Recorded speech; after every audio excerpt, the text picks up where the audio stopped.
Hello, my name is Anton Troyer, and my Native American name is Wagush, which means fox. My mother was an enrolled member at White Earth and a lifelong resident of Leech Lake. These are Ojibwe communities in northern Minnesota. She was actually born in the Cass Lake Indian Hospital and raised in Bena on the Leech Lake Reservation. Because of these things, also the fact that I show up brown, and a lot of my professional work has revolved around the revitalization of the Ojibwe language and culture and understandings of Indigenous history. A lot of people aren't quite as well aware that in addition to my Native American heritage, culture, language, and background, that my father was not Native at all, but actually an Austrian Jewish immigrant and a survivor of the Nazi Holocaust. He was about 13 years old when the Holocaust began. He was living in Vienna at the time and had very vivid memories of being chased around the streets in Vienna by Hitler Youth, watched compulsory divorces between Christians and Jews who had been married to one another. His father, my grandfather, Fritz Treuer, was captured by the Nazis and tortured, was still in Vienna at the time of Kristallnacht. My father made it out of there by age 14, made it to England, America, and then set a new residence and a new life in America. By age 17, then a U.S. citizen, he lied about his age and signed up for the U.S. Army. I think he was hoping he would get to kill Nazis, and he was stationed instead in the Pacific Theater in the Philippines. I think because of my father's experience dealing with oppression, he could never again accept or tolerate any kind of oppression. And the through line for all of the many times he kind of created and recreated a life for himself, that was the variable. At one point, he got involved in labor union organizing, and he could not stand the oppression that American workers at the Kohler factory in Sheboygan were dealing with, and devoted a lot of his time and energy to that effort.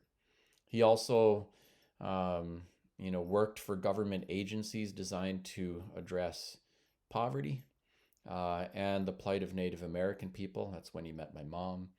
He was trained as a teacher and worked in impoverished communities, including Native American communities, at various chapters during his lifetime.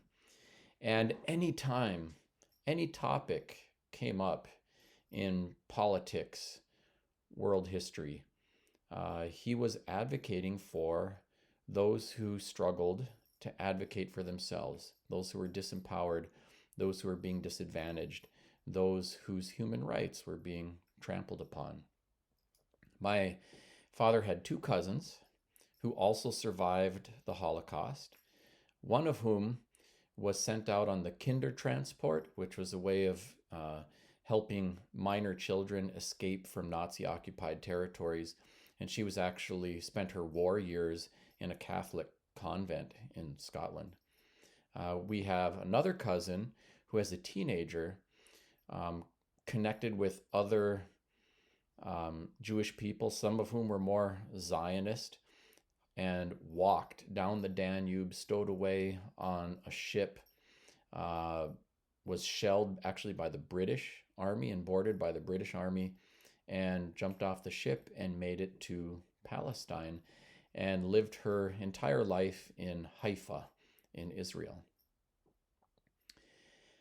Today, when I look at the conflict that has been going on in Gaza, I am deeply troubled.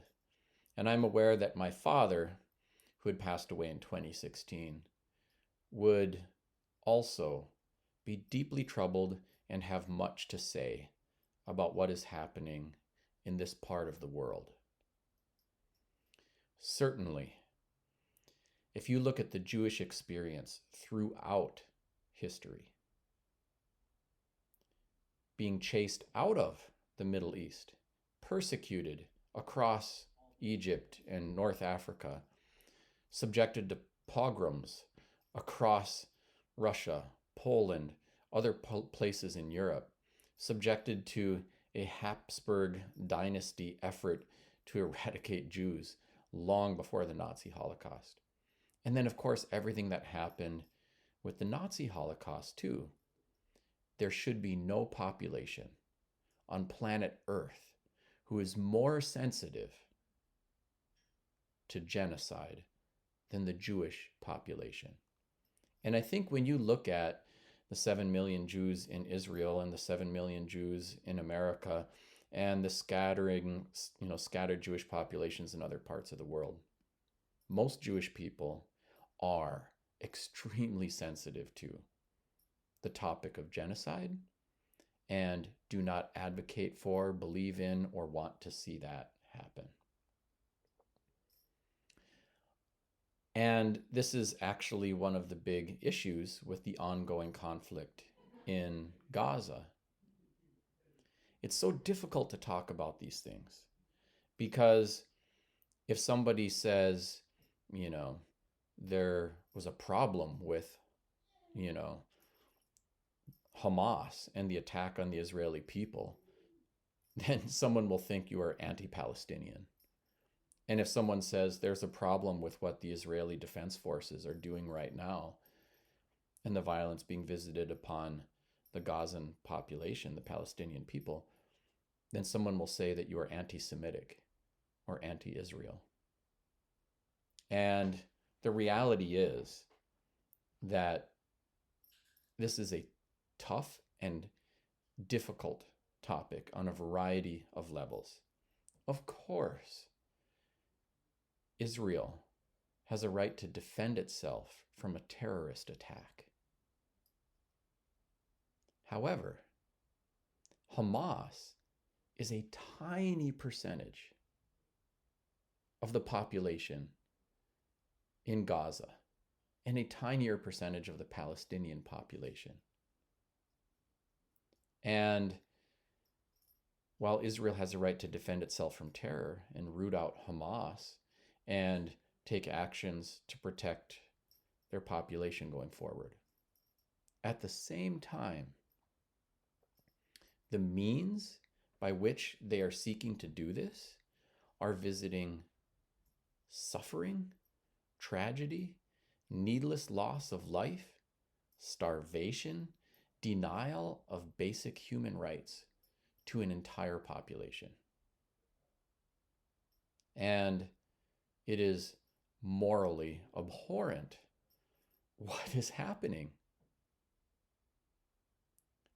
To cut off aid supplies, to carte blanche bomb entire civilian populations, including refugee centers and places to which the Israeli Defense Forces had told the Palestinians to relocate to so that they would be safe, and then bombing those places. It is outrageous. And to deny any aid from entering or any people from exiting the area of conflict, it's holding an entire population responsible for a tiny fringe group's actions. And it is so problematic. It is also short-sighted because in the long run, it will have angered and radicalized more people. It has actually and well served to make the Israeli population less safe in the long run, even if they do a full-scale occupation permanently of Gaza. And the human rights abuses that the people in Gaza have been enduring through the conflict, and really even before that, not having freedom of movement, employment, all kinds of things are really, really troubling. And Israel is losing its moral authority. I think most people in Israel see that, understand that, and it is a short matter of time before Netanyahu is voted out of power because his views are minority views in Israel. But they are controlling the Israeli agenda right now. I am also really saddened, disturbed, and sickened by America's foreign policy response to this entire event. America supplies most of the military budget for Israel and has not just influence, but say over big parts of the agenda. And although I think America has had its own human rights abuses around the world, things like toppling democratically elected leaders in, South American countries and putting dictators in charge who, orchestrated a bloodbath. Those things have happened. That America doesn't have as much moral authority to preach from the high ground. And I understand that. But at the same time, America does control the purse strings for the Israeli military. And that would enable us to say something, to do something, to exert pressure that while Israel can and must defend itself from terror, that it doesn't have to starve an entire civilian population to do so. Those are not necessary means to orchestrate the end of Israeli safety. And America should say that and apply pressure on Israel to do the right thing. As Martin Luther King said, it's always the right time to do the right thing. I think some other things that most countries and people aren't talking about that would be welcome in the conversation would be looking at all of the countries surrounding Israel and Palestine. And applying pressure there too, because Egypt and Jordan, for example, have been very reluctant to receive Palestinian refugees and offer them a safe place to be until this conflict is over. I think America too should say any Israeli or Palestinian person who wants to get out of that conflict zone will be vetted and offered asylum here in America. I understand that might not be a politically, palatable idea to some Americans. But this is what America is about, should be about, is offering refuge to those who are being politically persecuted or subjected to genocide. That's how half of the Jewish population on planet Earth ended up in America. And these things aren't even under consideration. And I understand politically difficult to orchestrate. I think it is also really short-sighted for the Democratic Party in the United States to adopt the foreign policy position that it has. I understand alliance with and support of Israel for the existence of an Israeli state. But at the same time, and I know not all Americans even understand that, but at the same time, that we adopt the right of Israel to exist and the right of Palestine to exist. That at the same time, we have enabled so much pain and suffering. We have vetoed every United Nations resolution that would even call for a ceasefire. And I understand that we've got, an election coming up in 2024, and Joe Biden wants to fight for the middle votes and the Jewish votes and things like that, and is reluctant to take a hard stance against, injustices that are being visited upon Palestinian people. But in general, in American politics, when there are so many more Democrats than there are Republicans, when people vote, Democrats win. When the American electorate gets excited, like they did when Obama was running, They vote overwhelmingly, and the Democrats have a landslide. But the way that Democrats lose is when people are disillusioned with their own politicians and decide not to vote, as happened in 2016. And I think Biden is making some big mistakes here on this, also climate change and other topics, that could really deflate Democratic support when it is needed most. And the folks on the right side, the Republicans, are even more adamant about supporting the destruction, not just of a Palestinian state, but the Palestinian people. And it is deeply problematic. Ultimately, although I don't think there are simple solutions on a complex topic like this, and while there is a potential cost, people are getting boycotted. Whole universities are having their funding affected when they say anything on this topic. And I think any effort to stifle the free speech of American citizens is also really problematic. And there's a lot of bully politics going on the political level, but also in our educational systems and institutions. And I think we got to be really careful about what that portends.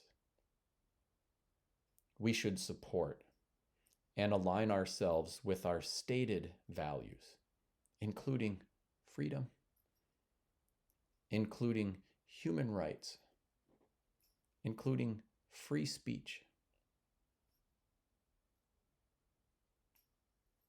History doesn't always exactly repeat itself, but it does echo. And it is incumbent upon us to learn from the mistakes of the past so we aren't doomed to repeat them, to recognize the signs when history is starting to repeat itself so that we can intervene. The issue, among the issues with the Nazi Holocaust, was not simply how many Jews were killed in the camps or how many other people were killed in the camps. 6 million Jews, 6 million others. 50 million humans on planet Earth killed during the course of World War II. Those things are important. But some of the other things we should learn about is how come so many German citizens thought that was right and necessary. And how come today so many people think that what is happening to the Palestinians is right or necessary? Because Hamas does not equal the Israeli people. And with human conflicts, I think about this from my native history, heritage, and work. There are many injustices visited upon Native American peoples. And ultimately, when we adopt a just us perspective, which is what colonization is about, taking one language, religion, culture, using it to supplant and displace the others, it sets up conflict that goes for generations. And instead of thinking about just us, just my little group, be that racial group, gender group, national group, just Israelis, just Palestinians, that it will set up and perpetuate conflict for generations. That instead we should adopt a justice approach. And justice for everyone. Justice for the Israeli victims of Hamas terror. and justice for Palestinian children who will have nothing to eat today, even though there are plenty of resources that can and should be available to them. Ultimately, while the political solutions are complex, the human rights issues are really pretty simple. All the humans should be respected as humans and treated as humans, not as animals. We can do better. And as a human, we need to insist upon that. Thank you for watching today. Miigwech.